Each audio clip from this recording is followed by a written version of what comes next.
Wyoming, wide open spaces, amazing outdoor activities, and very few people.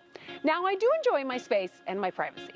I also absolutely love pretty much everything about Wyoming. So I have been wondering, why exactly is the population here so low? Hi, I'm Alisha Collins with RE/MAX the Group and the Alisha Collins Real Estate Team.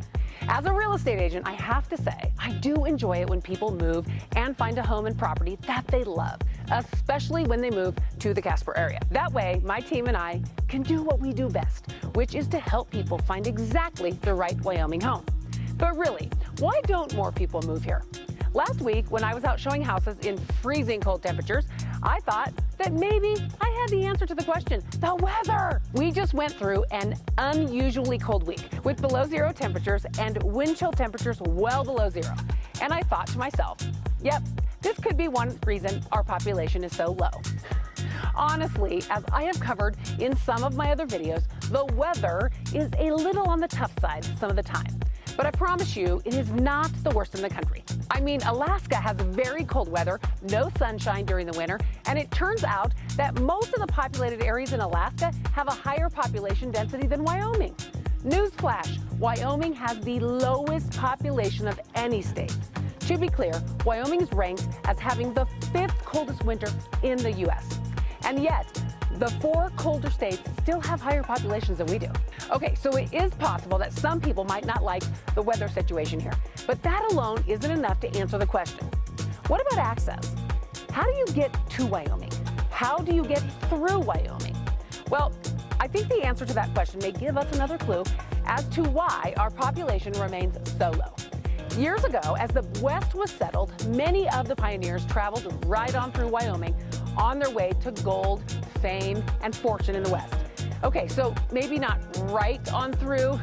The fact that it was tough going is a well-documented fact, as all the history books show us. With our vast prairies and rugged mountains, our region can make for difficult travel across the land, even with the modern conveniences and advances for our modern world, much less when they made the journey on foot or by horse or buggy. Plus, people had heard the news of people striking it rich further west and wanted to make it there where they thought they'd find gold. Most of them didn't see much value in our golden prairies. Most people kept going right on through our wonderful state. Fast forward to today. Are people still passing right on through to what they think is better? Maybe. Now, instead of hand carts and horses traveling across wagon trails, we have good, solid interstates that allow relatively easy travel that is much safer, and we have a decent highway system. But the mountain passes and even some of the roads that cross the wide open prairie can get a little tricky in the winter. So we do need to be prepared. It is true the harsh terrain could be considered a deterrent for some people who may consider living here. Speaking of modern transportation, what about airports? I would have to say that Wyoming is lacking in the air travel department. We do have small regional airports, but no large hubs. You may be surprised to learn that our airport is called Casper-Natrona County International Airport. So while we can boast that we have an international airport, it is nothing like DIA, DFW, LAX.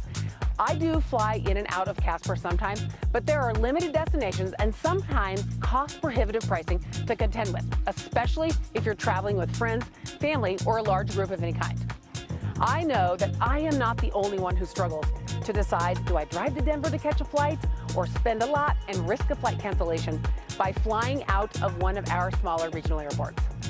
It is often less expensive and a safer bet to make the drive to a larger airport, such as those in Billings or Denver. One of the other reasons for the lower population in Wyoming might be the lack of economic diversity here. This is something Wyoming is working to improve constantly. Traditionally, the population here has fluctuated based on the demand for the natural resources found here. Not exclusively, but most notably oil, natural gas, and coal. Their predominant source of income for many in Wyoming is directly or indirectly related to the energy sector.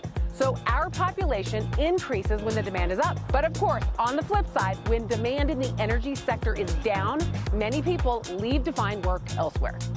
As I mentioned a moment ago, Wyoming is working hard to diversify, partly to grow and remain strong, but also because economic diversity is so necessary.